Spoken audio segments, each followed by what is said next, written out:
Good afternoon. Welcome to the 61st Distinguished Faculty Lecture.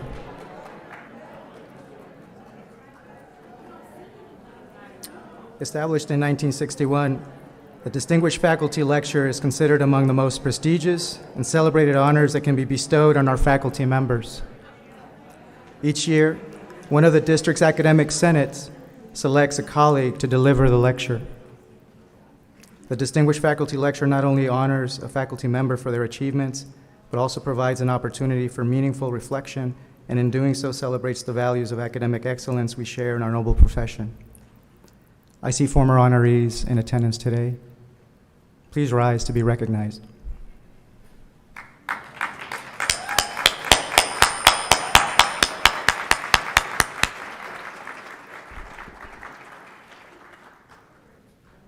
Thank you for joining us today as we add to this long and illustrious group.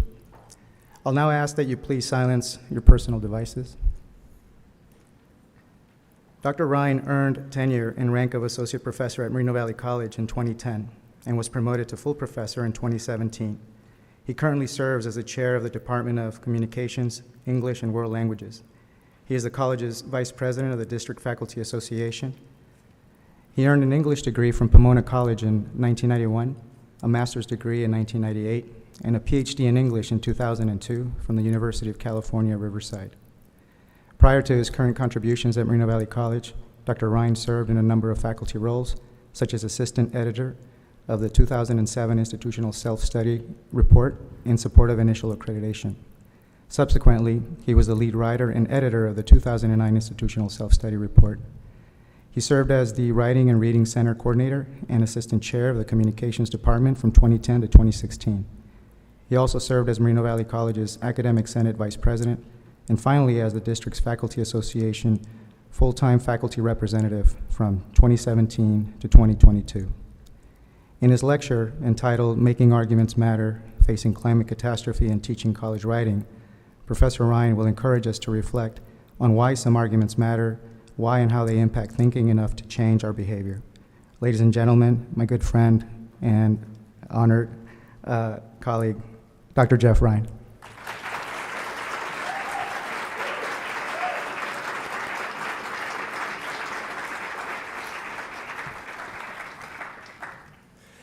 Thank you. I have quite a few people I want to thank and acknowledge before I get started. First, I'm humbled by the faith that my friend Advie Toll and I showed in me to nominate me. And I'm grateful to the MVC Academic Senate and my faculty colleagues here at MVC for entrusting me with the responsibility of delivering this lecture. I sincerely hope to make you proud. I'm grateful to Robert Schmidt and Leslie Vargas for all the planning they put into the event to make it work, to Stephen Ashby and Lisa Bonilla for their technological expertise to support the event, to Noelle Hansen for her technical assistance on a few parts of my lecture, and to Julie Labasco and her team for the excellent and mostly vegan, I hope you'll understand why later, food for the reception. I also want to acknowledge the professional friendships I've been able to build over the years with the many esteemed RCCD leaders here, President Steinbeck, Vice Chancellor Mills, our VPs, Amisquita, Ascar, Figueroa, and Sweeten, sorry. I'm also lucky to have family here today. My wife, Kim, my in-laws, Arnie and Kazuko, and a dear friend of the family, Yukari. Wow, I'm sorry my brothers can't be here today. They're, after Kim, they're my best friends. And my Uncle Bill, who's recovering from surgery right now. All right, I better get on with it rather than... I'll really get teary if I get into some more thank yous. So. Okay. I have to start by explaining what this paper is not.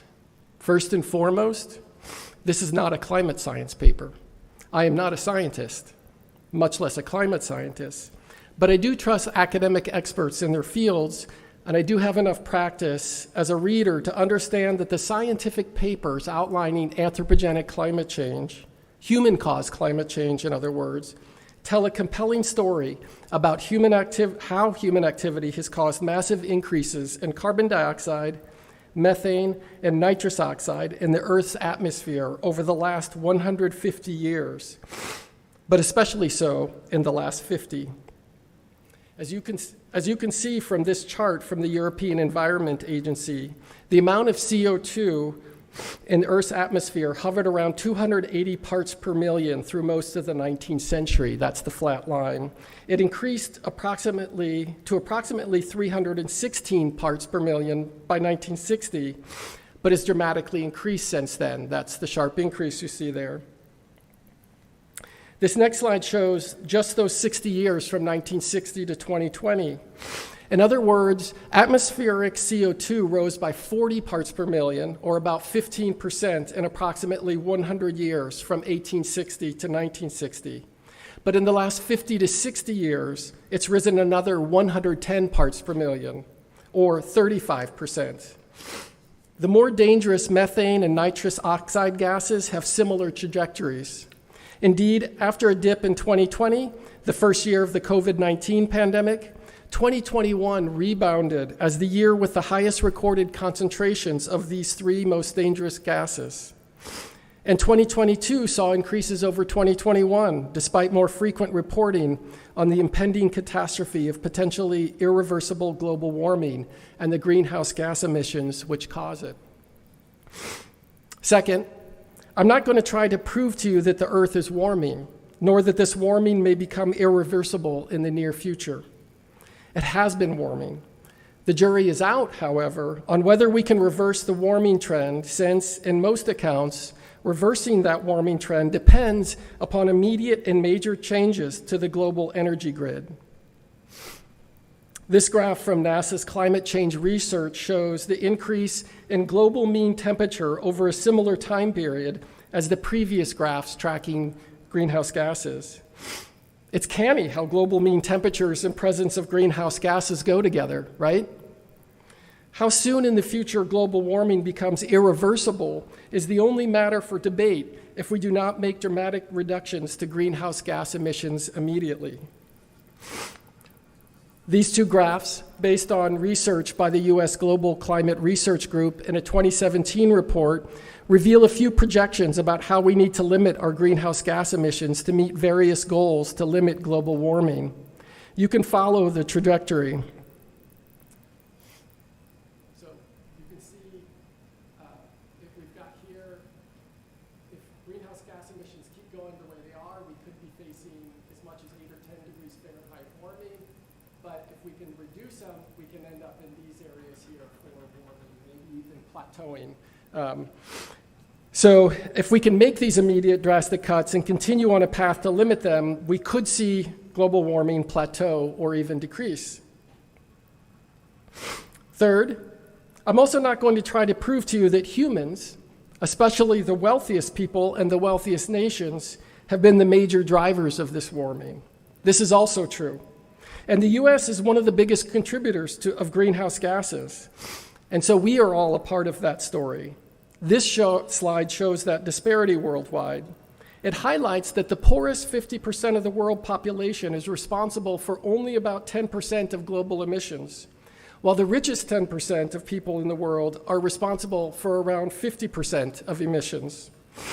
The average carbon footprint of the richest 10% is approximately 60 times higher than the poorest 10%.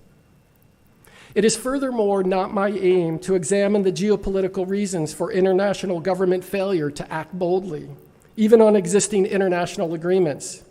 These agreements seem symbolic, since most nations are doing little to truly cut emissions, but I'll leave that debate to my political scientist pals, since it's a distinctly other topic.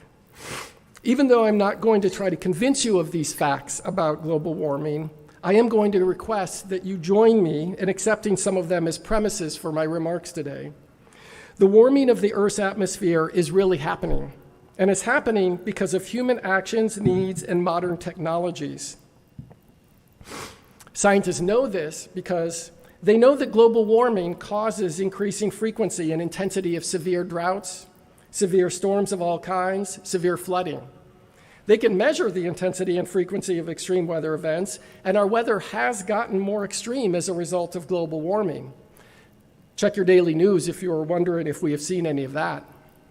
Scientists know global warming is occurring because they can measure global temperatures, as we saw, and those measurements tell us that the Earth has seen steady increases in global average temperatures in each of the last 5 decades. Those measurements also tell us that the warmest 8 years on Earth are the 8 consecutive years from 2015 to 2022. Surprise, predictions for 2023? Marine scientists confirm the rise in global temperatures because they can measure global sea temperatures, and they know that global sea temperatures are rising steadily in the same way air temperatures have risen. And finally, scientists know that all the extreme weather caused by rises in global temperatures are in turn caused by the increases in greenhouse gas emissions because scientists can measure emissions of toxic gases that cause these increases. They can measure total concentrations of these gases in Earth's atmosphere. And they tell us that those emissions and thus concentrations have been constantly increasing. And finally, they know all those greenhouse gases in our atmosphere have the ability to trap heat. Due to time constraints, I will also not be engaging with the spread of dangerous misinformation and the consequent politicization of the issue, intended to undermine scientific consensus on global warming. Finally, I don't plan to offer solutions to slow or stop global warming. I'd love to ask you to all go vegan, invest in solar panels and electric heat pumps for your homes, and to use our collective power as consumers to support corporate reduction of carbon emissions and other planet-friendly policies. I'd also love to ask you all to push our government to convert our energy production to renewables, to protect nature from corporate farming practices, deforestation, land mismanagement, and the endless extraction of fossil fuels, to force industry to pay for its own environmental footprint, and then, only after all of those major actions to reduce emissions, to remove the existing carbon, methane, and nitrous oxide from the atmosphere. In short, the world needs to start cutting greenhouse gas emissions before we worry too much about reabsorbing the massive amounts of carbon and other gases that we've already added to the atmosphere over the last 150 years. So what is this lecture about then, you may be asking? Well, my aim today is to examine the arguments and reporting, mostly from print media and its related online content, which call attention to the importance of the climate catastrophe we are facing. I'm not going to treat you as skeptics, but as interested parties, perhaps like me, who want to do more but often feel paralyzed. In an essay titled How to Talk About Climate Change in this year's MVC College book, All We Can Save, Katherine Hayhoe notes that 73% of people in the United States agree the planet is warming, and 62% of Americans recognize that the main reason for this warming is human activity. She goes on to argue that our biggest problem isn't skeptics who perpetuate the idea that science is somehow optional or a matter of opinion. It's that when it comes to supporting climate action, the urgency just isn't there for many of us. My sincere hope is that most of us in the RCCD academic community are not skeptics. I hope we're in that majority of people in the US who understand that the climate catastrophe we are facing is real. So this is my focus today. I want to understand the question which Hayhoe raises. If we in this room, and many more throughout the world as well, believe the science and understand the dangers we face due to global warming, then why aren't we more urgently tackling this problem?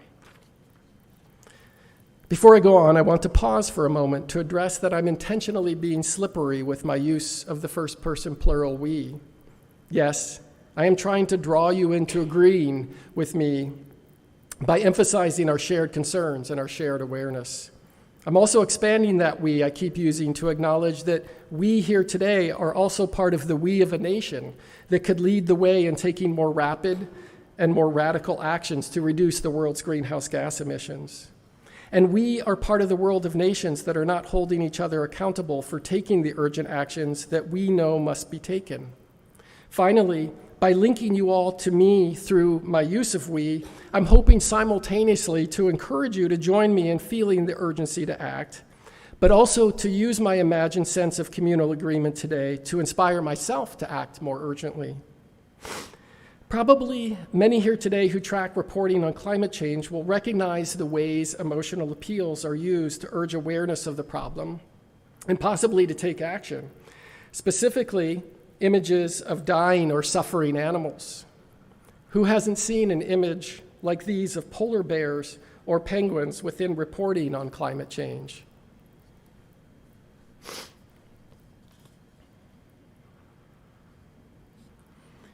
These images are among many you can find embedded in articles about the effects of global warming on animal species, some from news articles that do not even mention these animals, and others from wildlife conservation organizations.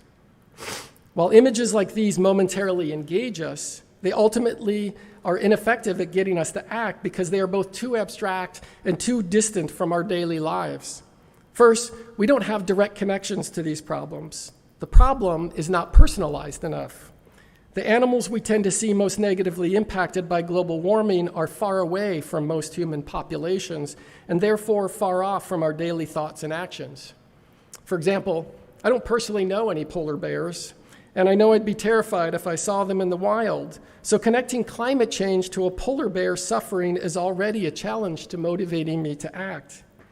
And while I think they are beautiful animals deserving of their chance to live, how am I to link my actions and behaviors to the loss of habitat and prey and the polar bear's food chain?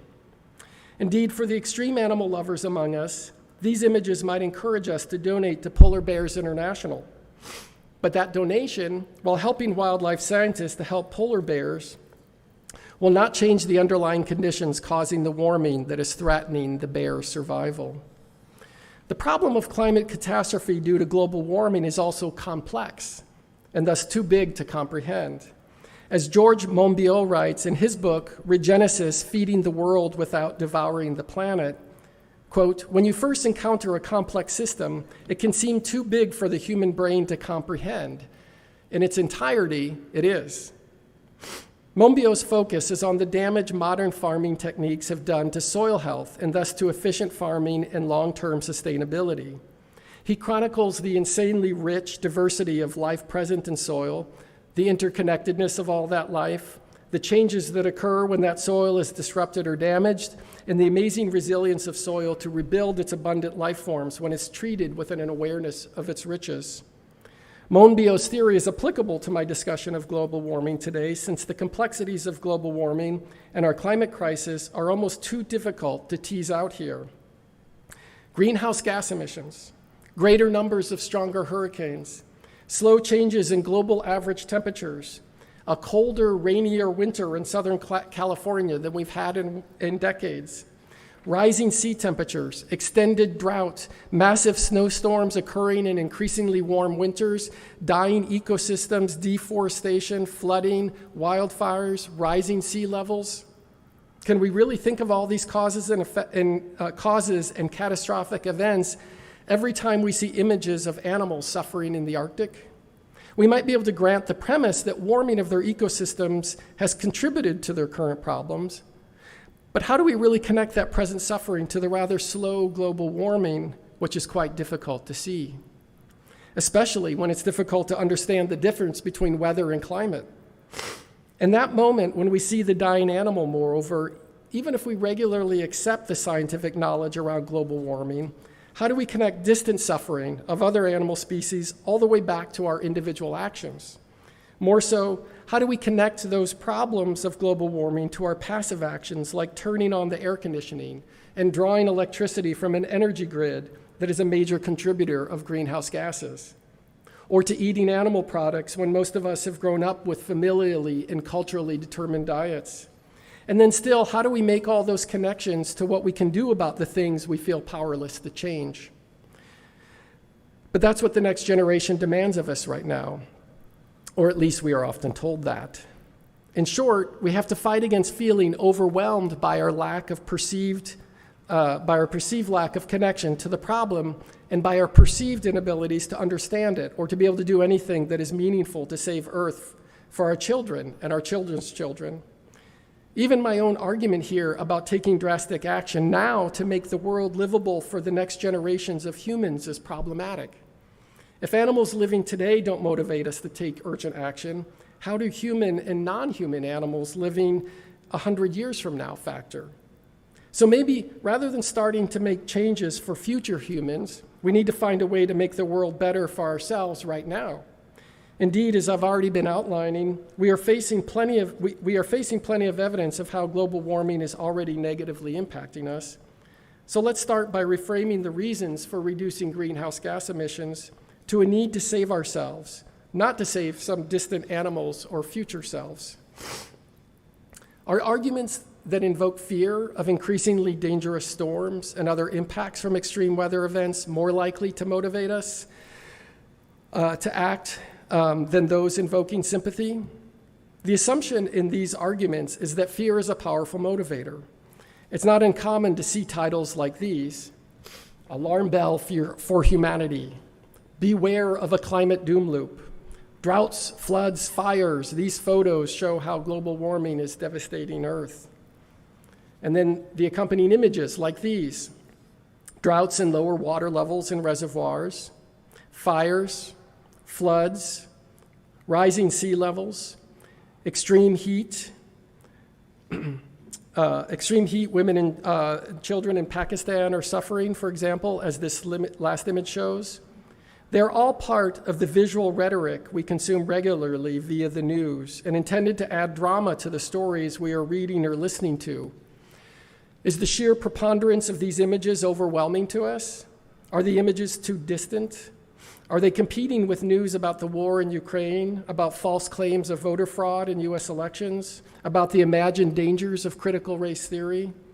Just 2 weeks ago, as I was editing parts of this talk, a new report from the United Nations was published, warning that according to an article for NPR, quote, "The planet is on track for catastrophic warming."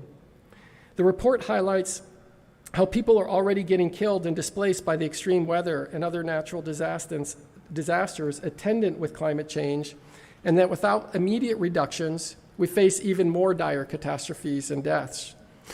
Shouldn't fellow human suffering activate our sympathy, if not our empathy, and thus urgent action on global warming?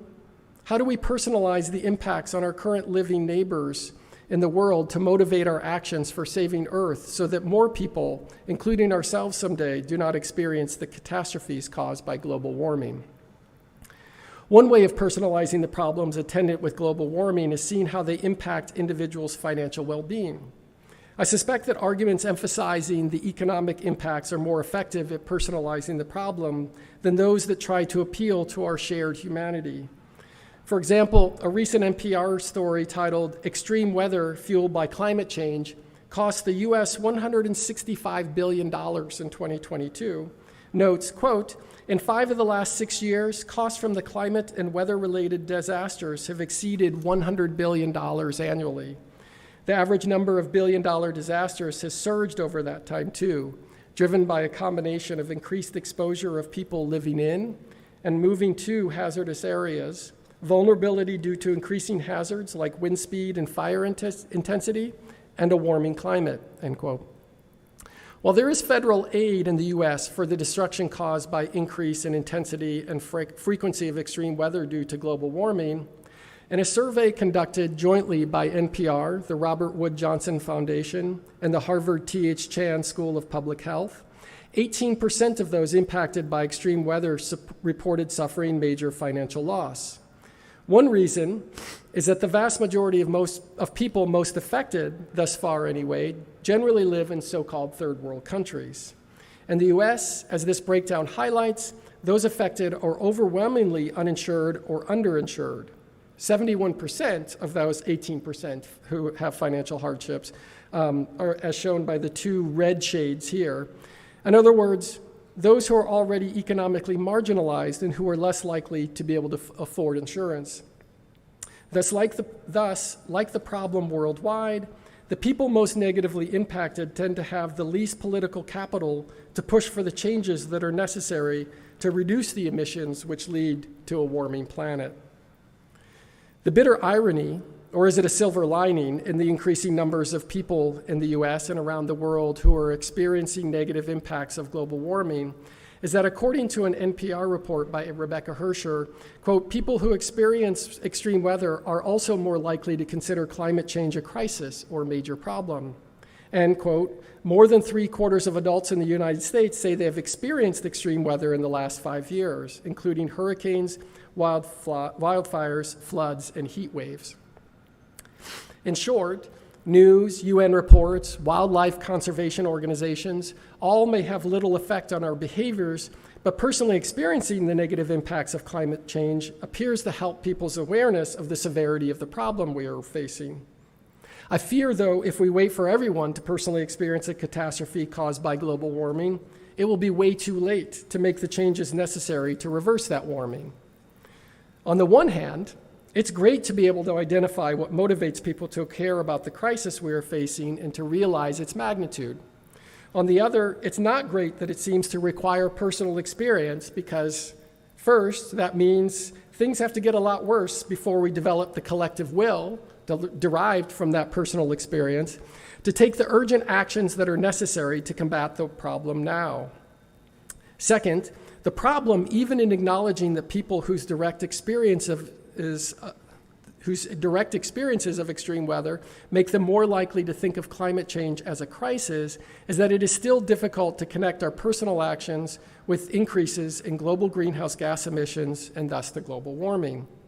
As I already mentioned, those connections often seem abstract.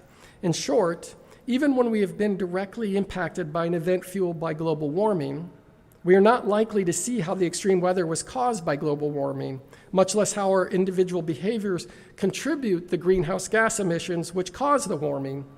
We are also likely to become more focused on individual recovery from the event and perhaps on mitigation efforts as opposed to major change-driving actions that address the root causes of the problem. While it may be true that we have trouble seeing the connection between our actions and the fact of global warming, we also are too hopeful that new technologies will save our lives. There are amazingly talented people working right now on technologies that remove carbon from the atmosphere through genetically modified trees, or by chemically scrubbing greenhouse gases from the atmosphere. And I totally imagine one of these in the upper atmosphere. Others on how to colonize Moon or Mars or live in space stations, as in this artist's rendering. Others on reducing greenhouse gas emissions by raising low-carbon beef or limiting the methane emissions of cattle by producing foods that limit cow and sheep flatulence. Took me a while to find this photo. Interesting note, animal flatulence is, in fact, a significant contributor to methane levels, but designing feed that reduces the methane that livestock release, rather than, say, reducing how many of these animals we eat, and thus reducing the worldwide cattle population, is like putting baking soda in your fridge to kill odors from rotting food, but never removing the food that's gone bad. It's not tackling the root problem, only attempting to improve the resultant negative impacts of the problem.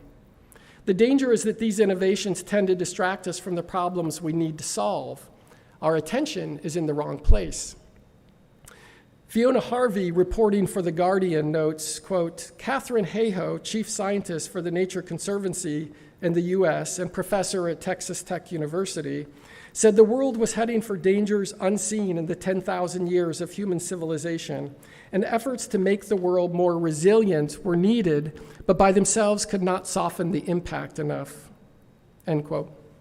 In other words, adaptation is not sufficient without drastically reducing greenhouse gas emissions. This focus, moreover, on adapting to global warming keeps our attention from the real work of dramatically reducing greenhouse gas emissions. Do we really think it's more realistic to make the Moon or Mars habitable, where there is no arable land or water, than reducing our greenhouse gas emissions? Yet some, Elon Musk and Jeff Bezos, for example, propose these very ideas and spend billions of dollars in hopes of making living in space an alternative for future inhabitants of Earth. As Kendra Pierre Lewis argues in her essay, Wakanda Doesn't Have Suburbs, quote, what does it say that spinning a story about humans moving into a radioactive vacuum resonates more strongly with many people than our chances of reducing greenhouse gas emissions, end quote. Yes, It is super cool to imagine space stations that can support our lives and Star Trek-like replicators that materialize amazing meals out of seemingly nothing. But we all should be protesting to our corporate titans to spend their multi-billion-dollar profits on making the hard changes in the world we have here now. Attempts at humor also tend to offer distraction more than help. Back in 2016, for example, Jimmy Kimmel delivered a biting monologue criticizing Sarah Palin for her ignorance on climate change.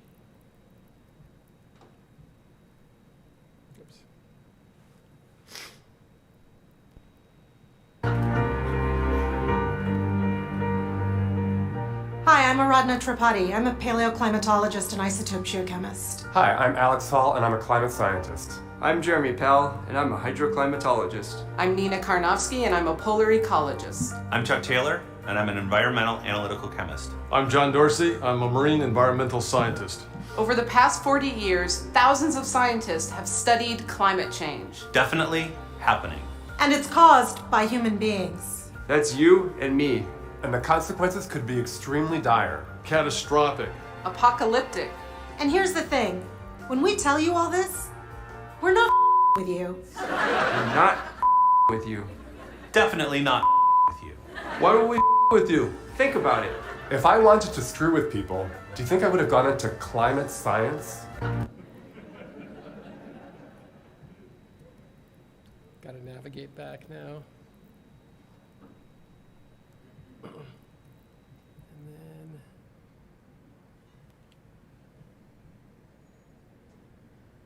I think that's the one I want. Yep. As part of his bit, he sought out the leading climate scientists. Sadly, Kimmel had to invite them back in 2021 to say the same thing because nothing of significance was done in those 5 years.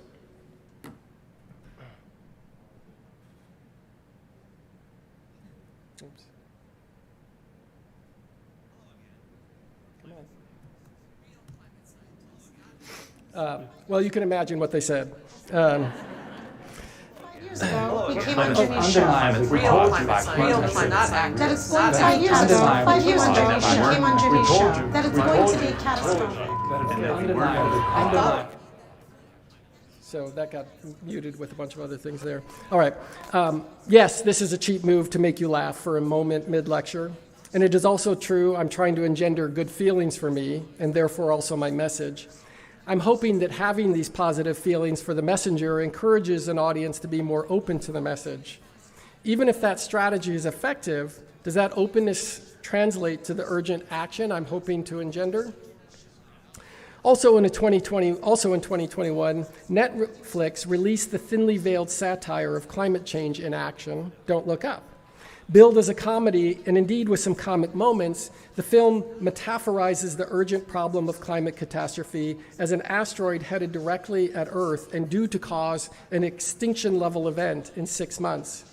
The movie pokes fun at inept and greedy politicians, greedy and inept corporate titans, the vapidity of social media culture and its concomitant materialism, the lack of trust in scientists, and even the inability of the scientific community to convince the public of their knowledge.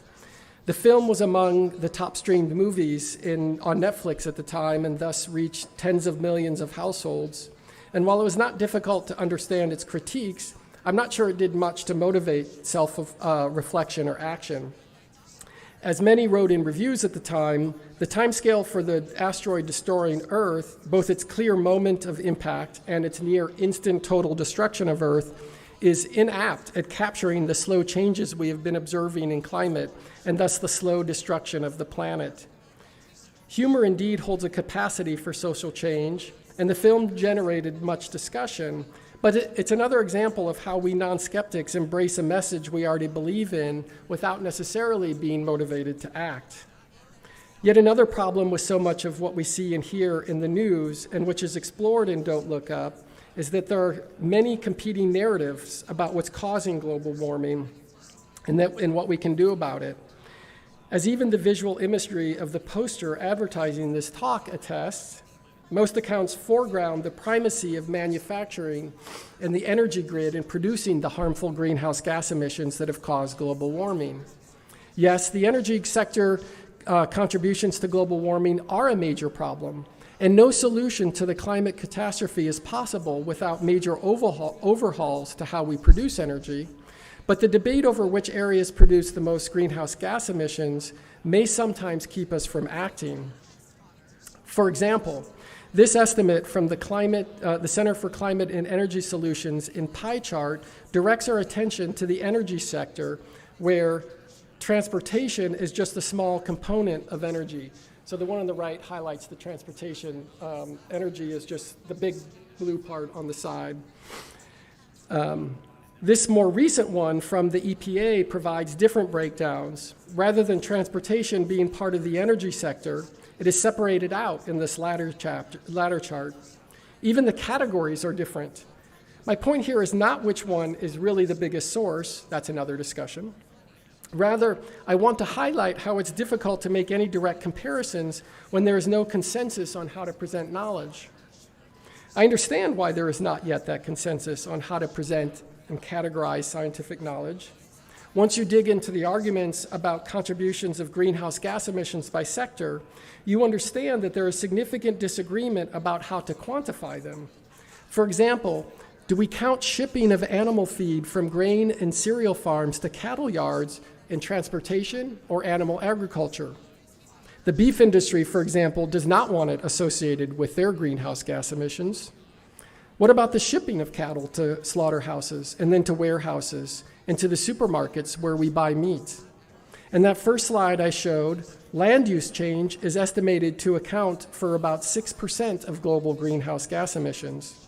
Yet, when we consider that 80% of the land use change, including deforestation, is for the animal agriculture industry, and that 60% of all mammals on Earth at any given time are animals raised for food, including some 23 billion chickens at any given time, we may start to agree with Jonathan Safran Foer in his argument for veganism, we are the weather, saving the planet begins at breakfast, that animal agriculture may account for as much as 51% of global greenhouse gas emissions. I've momentarily gone down this rabbit hole of information to make 2 points. First, this modularity of information challenges our abilities to understand the problem and to do anything about it. And second, I want everyone to understand that part of my agenda here today is to argue that animal agriculture is a major contributor of greenhouse gas emissions and therefore to global warming. This modularity of information, depending on the specific scientific discipline, the country, or the type of group conducting a study, is great for deepening specific knowledge on climate-related topics. The opposite problem exists in most industry. Rather than modularity, which would protect an entire system from total failure if one aspect fails, corporatization of every aspect of the modern economy means every behavior is connected to climate change. And this complex interconnectedness to the problem is part of what makes it both hard to understand and, by extension, hard to solve. According to Monbiot, it seems to be an inherent property of the systems we create that over time they become more complex, more connected, and less comprehensible to the human mind. Even before we consider the effects of stupidity or malfeasance, simply through the apparent rational pursuit of our own interests, we threaten the networks on which we depend. In seeking security, we expose ourselves to catastrophe. To demonstrate this concept, Monbiot highlights the centrality of the U.S. to worldwide food production. The U.S. is in a minority of countries providing the vast majority of food staples. Looking at the world's dependency on the U.S. for global food supply, what happens if catastrophe befalls U.S. crops? All this concentration of production is great for efficiency, but it's not great for resiliency of the global food supply or the resiliency of Earth, for that matter. Similarly, even within that concentration of crop production, there's even more concentration of corporate control of farming. Monbiot discovers that just 4 companies, Cargill, Archer Daniels Midland, Bunge, and Louis Dreyfus, control, on one estimate, 90% of the global grain trade.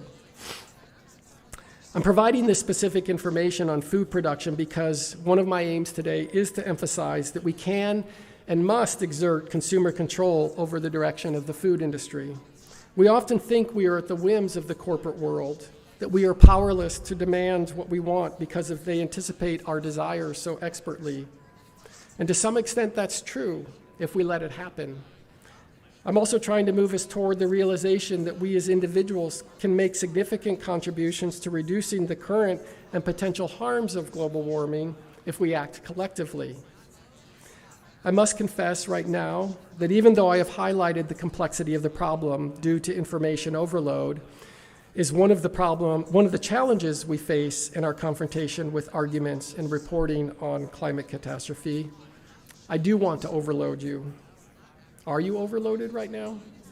It's okay to nod yes in agreement because it's difficult to process all of this information.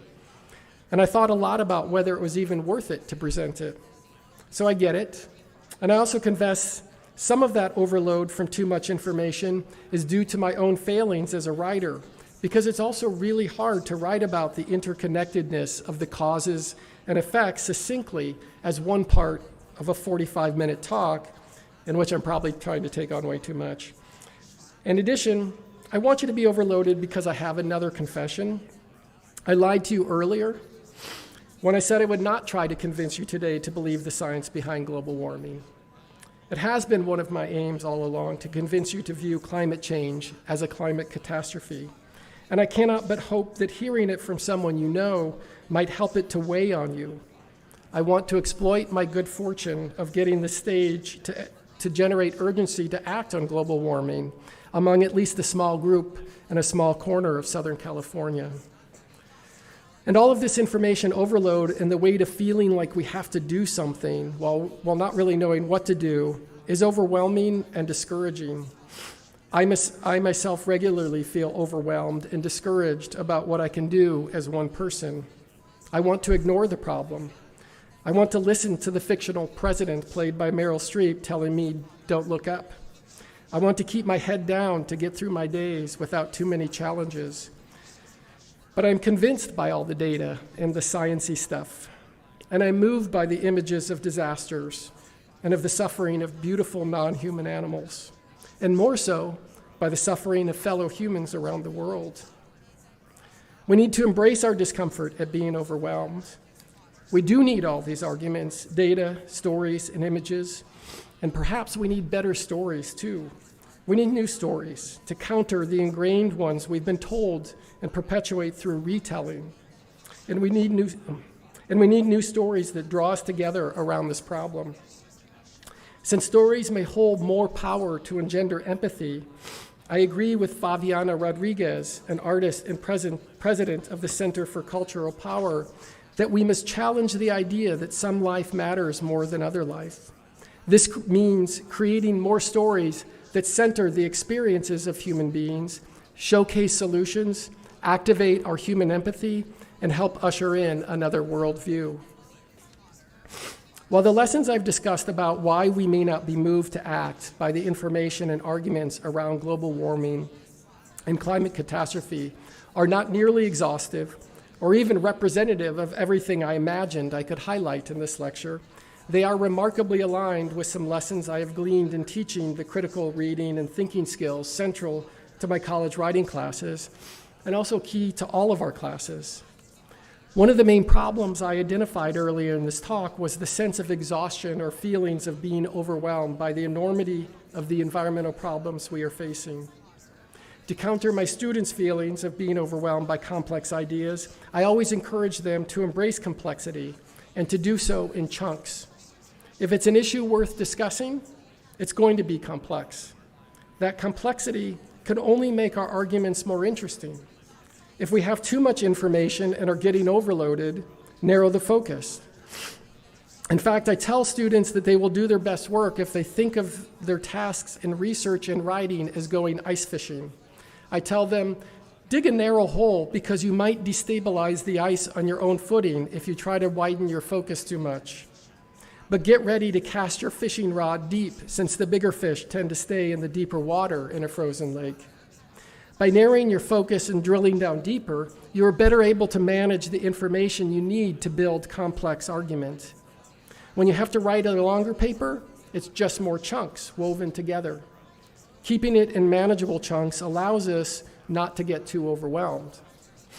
This chunking is also an effective tool for students to focus on daily learning and tasks. Again, from firsthand experience, I can attest that trying to do everything all at once is also overwhelming.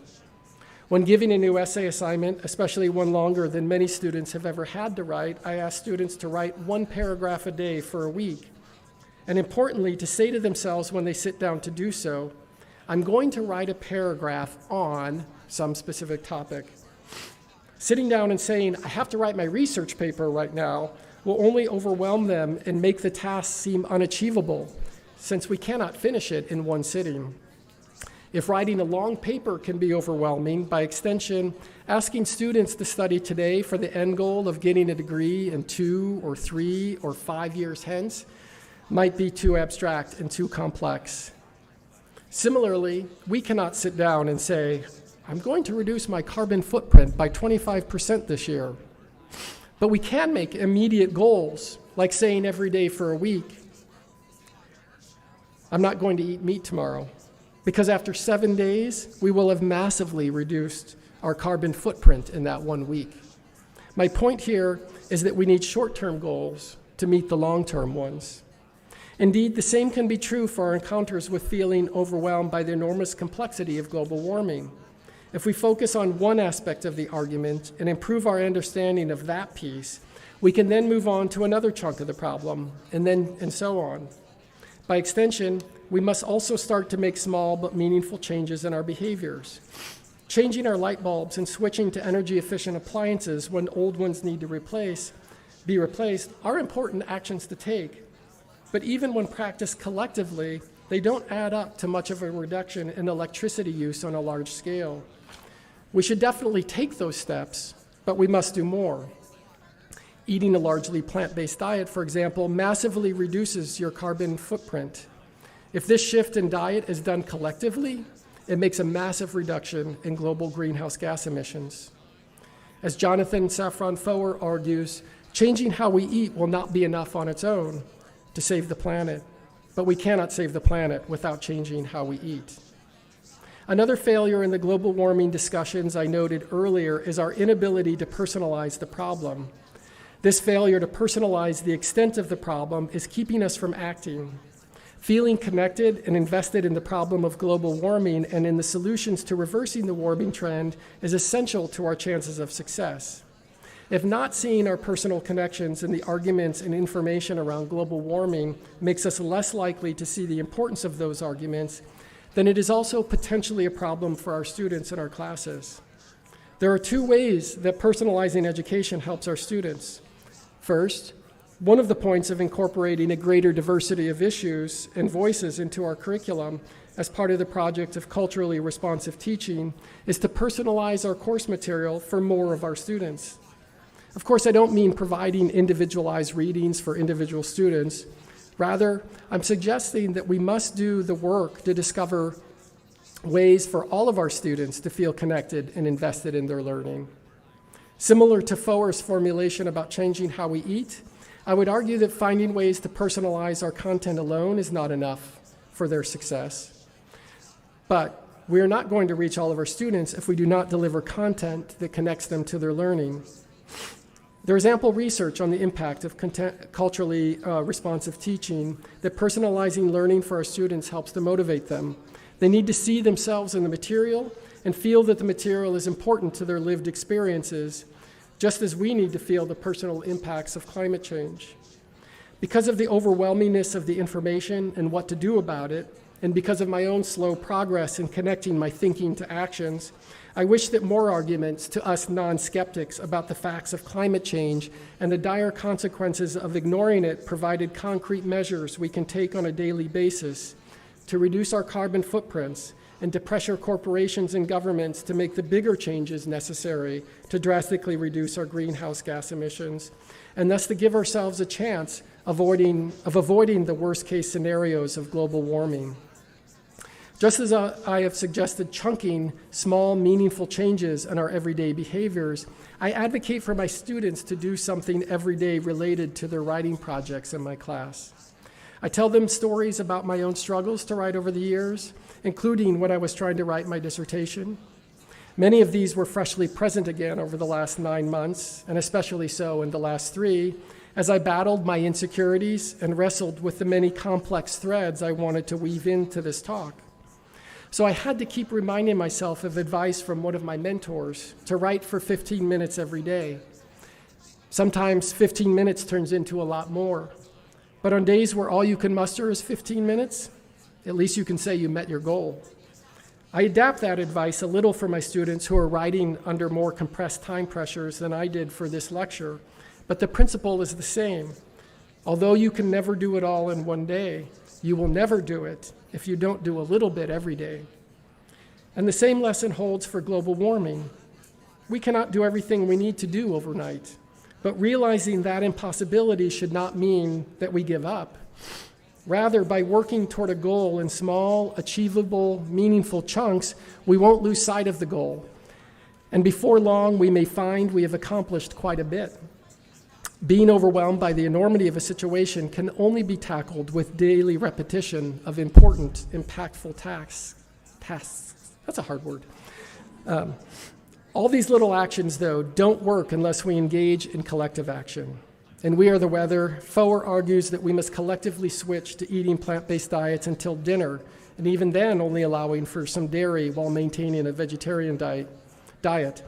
Although he devotes most of the book to establishing how the animal agriculture industry is a major contributor of global greenhouse gas emissions and talking through the many objections that arise when he advocates for large-scale adoption of a mostly vegan diet, Foer spends several chapters at the beginning of the book highlighting that humans have demonstrated a capability many times over to act collectively and cooperatively when faced with global emergencies. He discusses at length the successes of the polio vaccine, of sacrifices by Americans during World War II to remake manufacturing to support the war, and of changing social norms like ending smoking on airplanes, for example. He argues, social change, much like climate change, is caused by multiple chain reactions that occur simultaneously. Both cause and are caused by feedback loops. No single factor can be credited for a hurricane, drought, or wildfire, just as no single factor can be credited for a decline in cigarette smoking. And yet in all cases, every factor is significant. When a radical change is needed, many argue that it is impossible for individual actions to incite it, so it's futile to try. This is exactly the opposite of the truth. The impotence of individual action is a reason for everyone to try. In other words, he's highlighting that it is true that individual actions don't do enough, but individual actions done on large scale can bring about radical, meaningful change. This collective work is what we too must be engaged in here at RCCD. We sometimes suffer the same sense of being overwhelmed by data we all have to rely on, analyze, and report for future planning. What's more, we tend to suffer from some of the same apathy or fear about what to do to help all of our students to succeed. In some of those discussions around equity, for example, it can be overwhelming to think through the complex array of factors that may cause some groups not to succeed at higher rates than they are currently performing. Those factors then get tangled with other debates that distract us sometimes from the simple fact that all of us at RCCD agree about what we want for our students, namely for each of them to succeed on their individual educational journeys and on paths to the other goals that they have. I know we also want students to see the value of higher education generally, and of their RCCD education more specifically. I know we want our students to discover opportunities for intellectual and personal growth, as well as to improve their critical thinking skills to inform their viewpoints on the issues central to civic participation. If distance from a problem like global warming makes it difficult to inspire our action, so too does the distance between ourselves and our students, between faculty and classified professionals, between administrative leadership and faculty, between faculty and other faculty. Just like we must fight against that perceived distance to inspire our action on global warming, it is all our responsibilities to bridge imagined distances between our various groups. Similar to the chunking of complex problems into their solutions that is important for our students in our classes and for ourselves in the face of global warming, we at RCCD need to embrace the complexity of the problems we have to solve together. By focusing on impactful daily practices, we faculty may start to see how those small changes we make in the classroom that personalize education for our students, as just one example, improve student retention and success. In short, as an entire community, let's start tomorrow, or today, why not, by committing collectively to 15 minutes a day implementing high-impact practices to bring potential students to the college, to help them to believe in their potential for academic growth and progress, to address the needs of those who are not flourishing as well as for those who are, and to help each other to be the best we can be to act with urgency on the issues that are important to our present existence, student learning and global warming. And then I added one paragraph. Jennifer Florkey was not too impressed with me in writing one on my last day here, but I had to add it. In the last few days, I've received an overwhelming number of messages supporting me, wishing me well. This is why you shouldn't add things at the last minute. And expressing confidence in me. Those messages have been overwhelming in making me feel loved and supported. And it had me thinking how wonderful those feelings are, and that we should all feel them regularly. To support our students and each other in our attempts to make our arguments matter, to have the courage to face climate change, with the daily impactful impacts to reduce our global greenhouse gas emissions, to support our students in achieving their goals, to support each other in the work we have. Let's make sure that one of the things we start doing regularly is to let each other know how much we mean to one another. Let's make sure we regularly share messages of belief and support for each other, and especially with our students. So I end with this plea. Make your arguments for the planet, for each other, for our students matter by making them with the love we show each other on special occasions. We'll accomplish much more together at RCCD on these causes that are important to us. Most important, our students will know that they matter to us. That's it.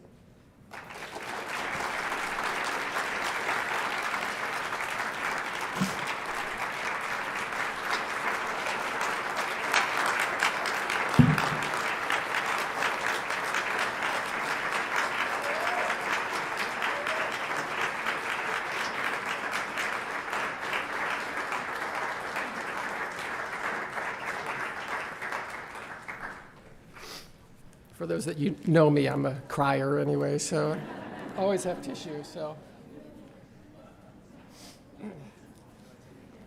Sure, are there any questions?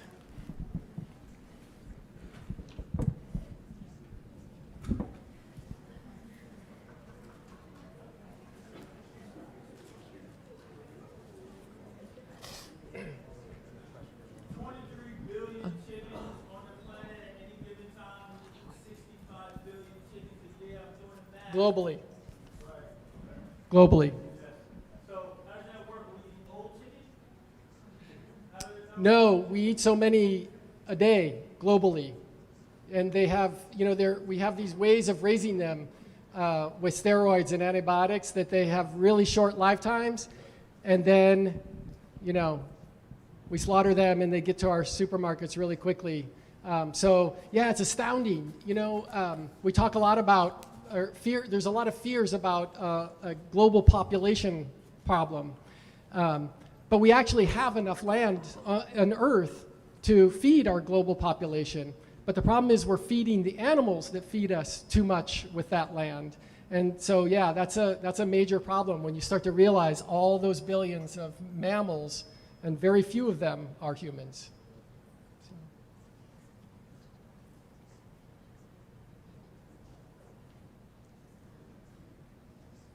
Joanna. Thank you, Jeff. Thank you.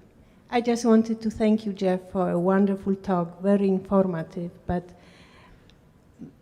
it was very emotional for me to hear you being emotional. And I think this is the platform by which we connect, sometimes without words.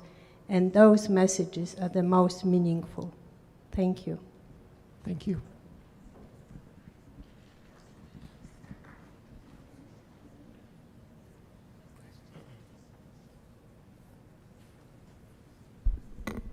Okay, I see no more. There is one more question. Hi, I just have a question. You talk about supporting all the scientists and researchers who say that if we were to switch to a vegan diet, we would have a more sustainable future, especially when it comes to climate change. But if we do that, what are we gonna do with the animal population that we've sort of made too big to handle if we just let them go? Well, I mean, that problem will kind of take care of itself. I mean, for one, I think as much as I might hope for it to happen, it's not going to happen overnight. But if more and more people start to make those changes, the economy tends to respond to our needs and our desire and our purchasing power. And there would be more changes to those things. And it would happen over a slower time period, probably. So that's maybe the first issue. But unfortunately, they already have very short lifespans, and it wouldn't take long to realize the amount of land and earth that we devote to raising those animals already, and to return those lands to the natural habitats that they could be. I mean, in a talk I gave in the fall, I was showing some images of deforestation in Brazilian rainforest, and there's still millions and millions of acres of Brazilian rainforest, but more and more of that is being taken all the time just to raise crops, to feed cattle, to feed us. And that doesn't need to happen. So.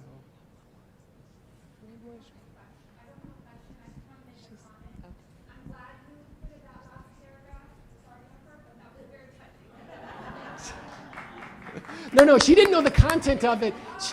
So I was sitting with some faculty beforehand. I said, I got to write this one more paragraph. And she's like, right now? And it's her speech. She's the communications professor, and she was worried that I might, mess something up that I've thought about.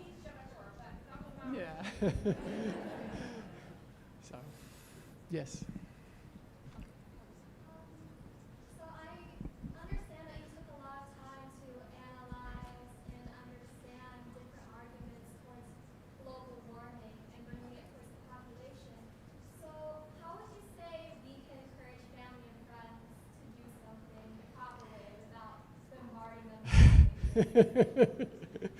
I think that's a great question, and I wish I knew the answer. I think being you and, with your family and friends the way you always are, and, not being afraid to kind of return to the same topics over and over is a big thing. I mean, change, this is a tough one because in some ways change needs to happen really quickly, right? But in other ways, change does tend to happen pretty slowly. And we can't give up one day because we tried something and people don't, I mean, my wife has been vegetarian since she was 14, well before I met her. And, I still can't claim I'm a vegetarian. I try really, really, really hard. But I've massively reduced the amount of meat I eat. It went from, once a week to once a month to a few times a year to now much, much, much, much less than that, and so I don't know. I mean, change is hard. Change is really hard. But I think trying to, make little changes all the time can add up and be impactful. We have a question in the back. Thank you, Jeff, for that wonderful presentation. That's wonderful. So one factor I think that it's just a comment is population growth. Basically, right now we have 8 billion people, and we are talking about since the rise of the industrial output to the atmosphere, it has been like 150 years or so. But since then, the growth has been like exponential. So in future, I think the world is going to stabilize at about 12 billion or 14 billion, whatever that is. I think the point here is that the business model that we have, it depends on the growth. Like you have to continuously get to the next year with a percentage increase to it. So the idea would be to find businesses that will stabilize, that you don't have growth continuously, right. But eventually it's like you have to plateau out at some point of time. I personally think that the population, even though we are kind of scared about it in Japan and other places where there are scarcity of labor already, but I still think that in the end, possibly the solution will actually reside in that population, how much population Earth can actually not sustain. I'm not talking about that, but I'm just saying that right. It'll plateau out at some point of time. Thank you. Yeah, probably. And to your point, I think, yeah, I mean, like a lot of studies highlight that the Earth can sustain a lot more population than we have now if we change how we eat. That a major problem of how we use land is how we eat. So, and again, like that was a tough thing, like I wanted to get that in there, but I really also wanted to talk about all these other things, including, who we are as a community of scholars and teachers as well. And so, yeah, I mean, that's a whole other discussion that, I could have spent even longer than this 45 minutes on. Okay, that's all the time we have for questions. We will have a small reception afterwards. You can come and visit with Jeff and ask your questions to him directly as well. I want to thank Jeff for a powerful lecture. I think I want to thank you for demonstrating how to be human to us in our professional workplace. And I think it was a powerful message, not just about climate catastrophe. I think there was more there, and I appreciate you for that. At this time, I'd like to invite Dr. Steinbeck maybe to say a few words as we move on. Well, I want to thank all of you for being here today, and also thank Dr. Rhyne for his scholarship, but also modeling what our faculty do each and every day in interaction with our students, how thoughtful they are about their disciplines. They have a passion for their fields, and they do answer. We saw in this room today, people asking questions. Jeff has provided us with some options so we don't feel so overwhelmed that we can make a change. But in response to students and colleagues alike, this is the kind of discussion environment we seek to achieve.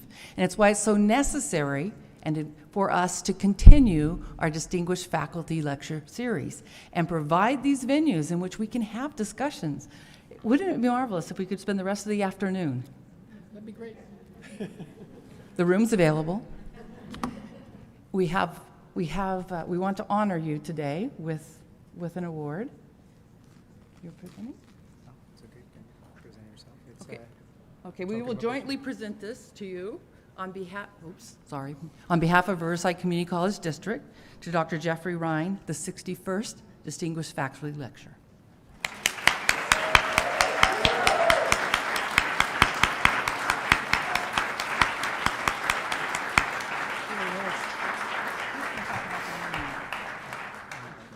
And to prove to you that vegan food is delicious, we have a reception for you. Please start today your first vegan meal. Is that sufficient? Is that sufficient? Fantastic. Yes.